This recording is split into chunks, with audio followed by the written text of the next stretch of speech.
Hello friends, आज की इस वीडियो में हम सीखेंगे आर्म होल और शोल्डर कटिंग करने के कुछ ऐसे टिप्स जो कि आपके काफ़ी काम आने वाले हैं। टिप्स की बात करें तो शोल्डर जो हम कटिंग करते हैं बैक साइड का, यहाँ पे बैक साइड की लेंथ जो है उठा के कटिंग करते हैं, वो क्यों की जाती है। काफ़ी टाइम से मेरे पास कमेंट आ रहे थे कि सर जो आप बैक साइड उठा के कटिंग करते हो उसका क्या रीज़न होता है और उसका बेनिफिट क्या होता है। तो इस वीडियो में हम एक एक चीज़ पे आज फोकस करेंगे और आर्म होल में किस तरीके से हम अंदर की साइड गहराई देते हैं और बैक साइड क्यों बाहर रखी जाती है और किस नेक में किस तरीके से हमें कटिंग करनी चाहिए और किस चेस्ट में हमें बैक साइड कितनी बड़ी कटिंग करनी चाहिए और किस में जैसे का साइज कम है तो ऊपर की साइड हमें कितना बढ़ाना चाहिए। तो बैक साइड के भी लिए मैं आपको बताऊंगा और बाजू के भी आज कुछ टिप्स बताऊंगा बाजू ज्वाइंट करने का, कैसे ज्वाइंट करते हैं जिससे कि हमारा जो शोल्डर है पूरा परफेक्ट आए, बड़ा छोटा नहीं रहेगा, बिल्कुल परफेक्ट आएगा। तो दोस्तों ये तो है मैं चार्ट सिर्फ समझाने के लिए यहाँ पे बताया हुआ। ये देखिए मैंने आधा इंच बैक साइड बड़ी कटिंग की हुई है, लेकिन मैं कपड़े के ऊपर यहाँ पे कटिंग करूंगा और फिर आपको समझाऊंगा उसको स्टिच कैसे करते हैं। दोस्तों मैंने यहाँ पे कटिंग के लिए इस तरीके से कपड़ा बिछाया हुआ है। एक साइड से हमारा यहाँ पे फ्रंट आएगा और नीचे की साइड से आएगी बैक साइड, और ये डम्मी पीस है, सिर्फ मैंने समझाने के लिए यहाँ पे आपको इस तरीके से ये सेट किया हुआ है। ज़्यादा बड़ा पीस नहीं लिया है, सिर्फ मेरा मकसद है कि आपको मैं अच्छे से समझा पाऊँ। यहाँ पे देखिए सबसे पहले मैं आपको बता दूं, जो हम साइज की बात करें तो हम कोई भी साइज ले लेते हैं। चलो 42 हमारा नाप हो जाता है ब्रेस्ट का। ये ब्रेस्ट पॉइंट होगा हमारा, जो कि हम शरीर का नाप लेते हैं, ये आपने ध्यान देना है। जब भी हम शरीर का नाप लेते हैं उसमें हमें 3 इंच प्लस करना होता है, तो ये हो जाएगा हमारा 45। कहने का मतलब है इसका हाफ हिस्सा आएगा हमारा यहाँ पे 22.5। ये हमारा वेस्ट का नाप है, ठीक है। हिप का कमर का नाप हम यहाँ पे 38 लिख लेते हैं, प्लस 3 इंच करेंगे तो ये हो जाएगा 41। 21.5 इंच आएगा हमारा यहाँ पे हाफ हिस्सा कमर वाला, ये हमारी वेस्ट आ जाएगी। ये ब्रेस्ट पॉइंट है, ये वेस्ट है। और फिर आ जाएगी हिप। हिप हम यहाँ पे मान के चलते हैं 45, 3 इंच प्लस करेंगे तो ये हो जाएगी 48। हाफ हिस्सा आएगा हमारा 24 इंच। तो ये नाप लेने का तरीका होता है, ये जो बॉडी का नाप होता है उसमें हमें 3-3 इंच यहाँ पे प्लस करना होता है, ये आपने ध्यान रखना है। अब बात आ जाती है हमें सबसे पहले निशान कैसे लगाना चाहिए। तो देखिए ऊपर से हम यहाँ पे 1 इंच का निशान लगाते हैं नीचे डाउन का। ये हमारा शोल्डर का निशान है, ये शोल्डर हो जाएगा हमारा। और उसके बाद दूसरा निशान जो आएगा हमारा आर्मोल का आएगा। देखिए आर्मोल में क्या होता है, एक स्टैंडर्ड नाप माना जाता है 7 इंच, 7 इंच। 7 इंच स्टैंडर्ड नाप माना जाता है। कोई भी जब भी आप पीस कटिंग करते हो, चाहे आपका 38 है, 36 है, 35 है, कोई भी नाप हो, 7 इंच एक स्टैंडर्ड नाप होता है। लेकिन 7 इंच आर्मोल आपने तब रखना है अगर हमारा गला बैक साइड का 5 इंच हो। अगर 5 इंच आपकी बैक नेक है तो आपने 7 इंच आर्मोल कटिंग करना होता है। और काफी पीसों में भी 7 इंच कटिंग होता है, लेकिन ये फिक्स एक जो नाप होता है 5 इंच बैक साइड का, तो हमें 7 इंच पक्का करना ही करना है, ये आपने ध्यान रखना है। और पहले मैं यहाँ पे 7 इंच के हिसाब से आपको यहाँ पे पिंक कलर से लगा के दिखाऊंगा निशान। देखिए 7 इंच हमने आर्मोल रखा है, बैक का गला है हमारा 5 इंच, और फ्रंट का ले लेते हैं यहाँ पे 7.5। उसके बाद हम कमर का निशान लगाएंगे और उसके बाद हिप का लगाएंगे 15, 22। इन निशानों को हम आगे तक बढ़ा लेते हैं।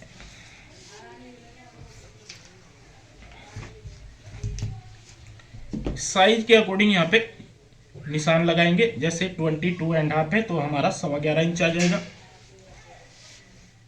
21.5 है तो हमारा पौने, ये आ जाएगा 11.25 इंच।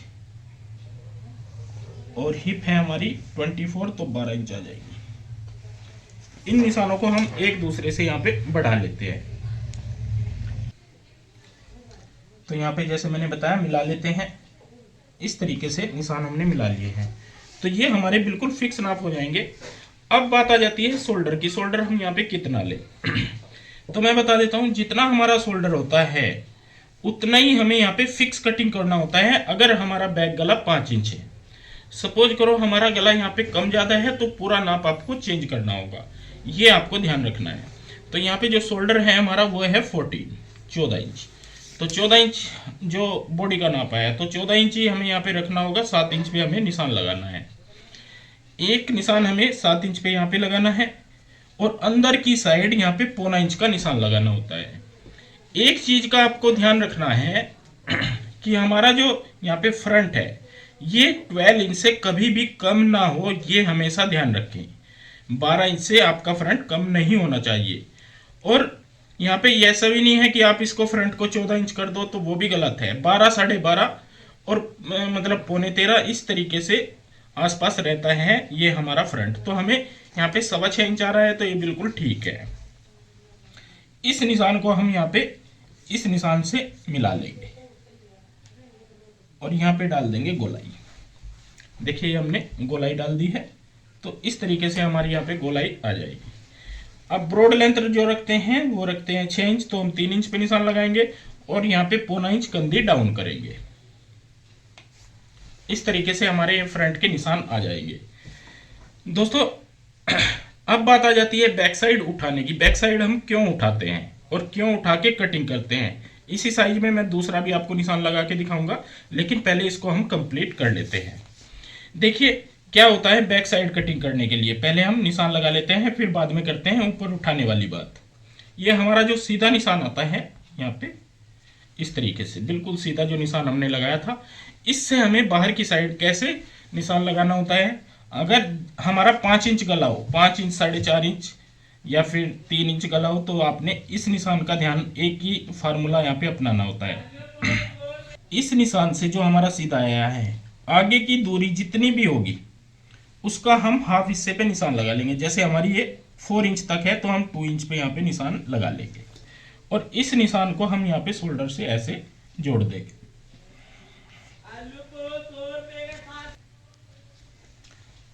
तो यहाँ पे डाल देंगे गोलाई, इस तरीके से हमारी गोलाई आ जाएगी। तो ये देखिए हमने यहाँ पे निशान कंप्लीट कर लिए हैं, फ्रंट के भी और बैक के भी।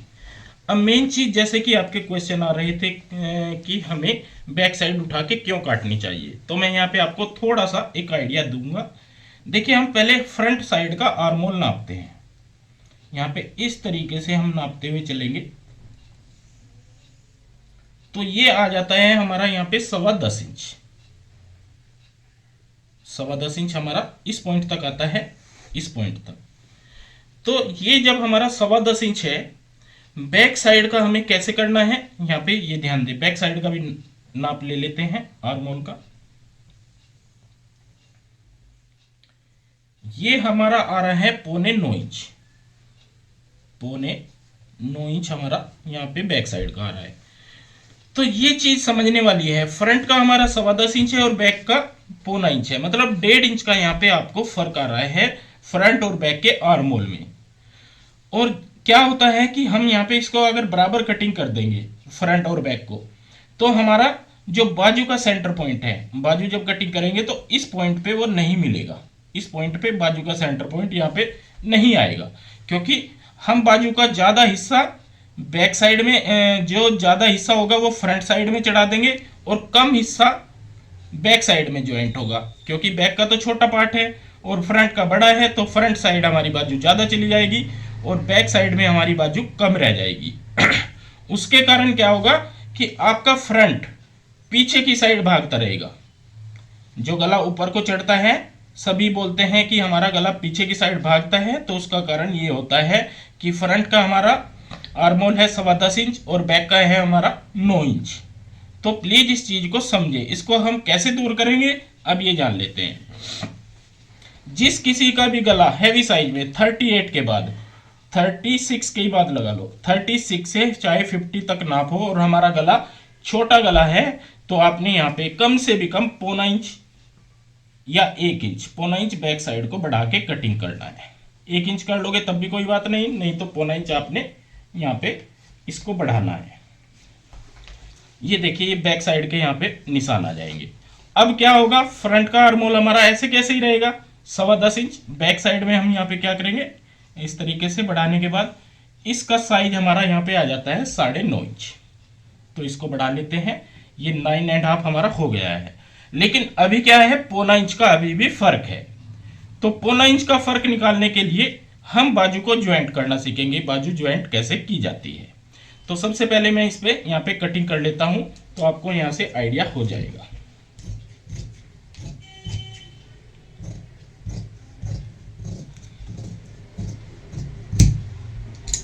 ये चीज भी मैं फेंकूंगा नहीं, आपके सामने यहीं पे रहेगी ताकि आपको मैं अच्छे से समझा पाऊँ।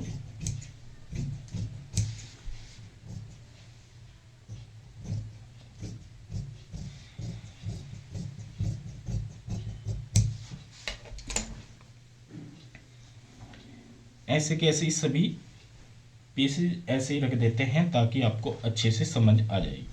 तो ये देखिए, ये हमने फ्रंट और बैक कटिंग कर ली है। तो काफी कुछ तो आपको समझ में आ गया हो कितना हमने यहाँ पे कवर कर लिया। पौना इंच हमने ऊपर बढ़ाया है, तो पौना इंच ही हमारा यहाँ पे ये बैक साइड का आर्म होल बढ़ चुका है। लेकिन अभी आधा कितना कमी कितनी है, क्योंकि ऊपर का हमारा 10.25 इंच है ये वाला फ्रंट का, और बैक साइड का हमारा 9.5 इंच है। तो हमें कितना यहाँ पे चाहिए, पौना इंच का और पौना इंच यहाँ पे और हमें चाहिए होगा। तो वो कैसे कवर करते हैं, उसके लिए हमें बाजू ज्वाइंट करनी होती है। तो बाजू में यहाँ पे काट के आपको दिखा देता हूँ। यहाँ पे फ्रंट को थोड़ा सा हम इधर को रख लेंगे क्योंकि बाजू कटिंग करनी है, और ये हम बाजू के लिए कपड़ा ले लेंगे।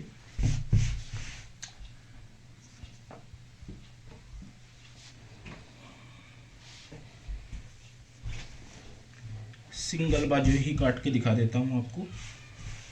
ऐसे हम प्रेस से अच्छे से सेट कर लेते हैं, और यहाँ पे एक निशान लगाएंगे ऊपर की साइड ऐसे। दूसरा निशान जो होगा हमारा यहाँ पे इस तरीके से 4.25 इंच पे लगाना है, 4.25 इंच पे। ये ध्यान रखें 4.25 बिल्कुल फिक्स होना चाहिए। आप इसको जैसे कि कई बार हमें 4.25 इंच तक करना होता है, जिनको ये चीज़ लूज रहती है, तो उसके लिए 4.25 इंच तक कई बार करना होता है, नहीं तो 4.25 बिल्कुल फिक्स आता है। 4.25 इंच पे हमें निशान यहाँ पे कंप्लीट कर लेना है ऐसे सीधा। अब जितना हमारा यहाँ पे छाती का नाप होता है, छाती है हमारी 42 इंच, इसका चौथा भाग निकालेंगे तो ये हो जाएगा हमारा 10.5 इंच। माइनस करेंगे 1 इंच तो ये हो जाएगा हमारा 9.5 इंच। 9.5 इंच हमारा आर्मोल बिल्कुल फिक्स आएगा, ना ही छोटा रहेगा और ना ही ये बड़ा रहेगा। लेकिन इसको नापना होगा इस तरीके से, यहाँ पे आधा इंच मार्जिन छोड़ देना है और यहाँ से 9.5 इंच ऐसे नाप लेना है। जो भी आपका आगे का ओपनिंग भाग हो उतना रखते हुए यहाँ पे कंप्लीट कर देंगे ऐसे। ये नीले वाला निशान हमारा ओके है, और यहाँ पे इस तरीके से गोलाई डालेंगे। फिर हम डालेंगे गहराई ये वाली, तो इस निशान पे भी हम कटिंग कर लेते हैं। ये जो चीज़ है गहराई और गोलाई, धीरे धीरे आपको जब कटिंग करते रहते हो तो एक आइडिया हो जाता है, तो आप उसको अच्छे से कंप्लीट कर पाओगे। तो यहाँ पे हम फ्रंट की ये गहराई डाल देते हैं। तो ये देखिए हमने यहाँ पे फ्रंट की गहराई डाल दी है। फिर से मैं सारे पीस ऐसे ही बिछा लेता हूँ जैसे जैसे हमारे यहाँ पे कटिंग हुए थे। तो दोस्तों ये हमने कटिंग कर ली है बाजू, और कपड़ा हमने जो ये फ्रंट बैग है ऐसे ही बिछा दिए हैं जैसे हमने बिछाए हुए थे। तो आपने ये चीज देखी होगी, जब हम यहाँ पे सिलाई लगा लेते हैं, ज्वाइंट कर लेते हैं यहाँ पे इस पॉइंट पे, हम इस पॉइंट पे ज्वाइंट करने के बाद हम बाजू को आगे की साइड आधा इंच आगे की साइड रख के ज्वाइंट करते हैं। कहने का मतलब है सिलाई से सिलाई नहीं मिलाते, हम इस पॉइंट पे यहाँ पे ज्वाइंट करते हैं। जो मैंने निशान लगाया है यहाँ पे हमारी ये सिलाई आनी चाहिए। अगर कोई ये गलती कर रहे हैं कि यहाँ पे ज्वाइंट कर रहे हैं तो वो चीज आपकी बिल्कुल गलत है। आप बाजू का फ्रंट आगे की साइड रखें इस तरीके से, तो ये जो आधा इंच का यहाँ पे फर्क आएगा ना, ये हमारा यहाँ पे पूरा इसको बराबर कर देगा। तो इसमें क्या होगा, जो हमारा यहाँ पे सेंटर पॉइंट है, इस तरीके से ये सेंटर पॉइंट हमारा यहाँ पे मिल जाएगा अपने आप ही, और ना ही ये बड़ा आएगा ना आर्मोल छोटा आएगा, बिल्कुल आपका फिक्स आएगा।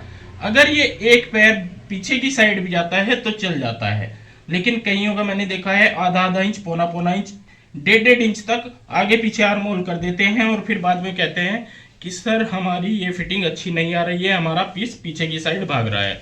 तो भैया वो तो भागेगा ही, जब आप ये कमी करोगे तो वो चीज़ जाएगी जाएगी। तो प्लीज़ इस चीज़ को यहाँ पे बहुत ही ध्यान दे के समझें कि जब भी हम यहाँ पे बाजू ज्वाइंट करते हैं तो हमारी सिलाई बाजू की इस जगह आनी चाहिए, यहाँ से आधा इंच आगे की साइड, और यहाँ पे हम चढ़ाएंगे तो ये हमारा बिल्कुल ओके आ जाएगा सेंटर पॉइंट। तो थोड़ा सा मैं यहाँ पे आपको एक चीज़ समझा देता हूँ दोबारा से। यहाँ पे इस तरीके से हमारा ये आर्म होल है, ये देखिए जब हम इसको खींचेंगे तो ये यहाँ पे बराबर आ जाएगा, यहाँ पे बराबर आ गया है, और यहाँ पे आधा इंच का आएगा हमारा मार्जिन, और यहाँ से देखिए इस पॉइंट से देखेंगे तो ये बिल्कुल हमारा बराबर है, ना ही बड़ा है और ना ही छोटा है। तो कुछ भी आपको सोचने की जरूरत नहीं है, अगर आप इस तरीके से इस फार्मूले से कटिंग करते हो तो आपकी यहाँ पे परफेक्ट फिटिंग आने वाली है। तो दोस्तों ये मैंने आपको बताया है 5 इंच वाला। मैं इसके ऊपर और वीडियो लेकर के आऊंगा जिसमें मैं आपको डीप नेक भी बताऊंगा, प्लेटो वाले बताऊंगा, लेकिन उसके लिए आपको प्लीज कमेंट मुझे जरूर करने हैं। आप अगर ये सोचते हो कि जवाब नहीं दिया जाता, ऐसा नहीं है, मैं सभी कमेंट पढ़ता हूं और फिर पढ़ के मैं देखता हूं कि किस पॉइंट पे मुझे वीडियो बनानी है, किस पॉइंट पे मुझे वीडियो शूट करनी है। तो आज के लिए भी बस इतना ही, मिलते हैं एक नई वीडियो के साथ। बहुत बहुत धन्यवाद।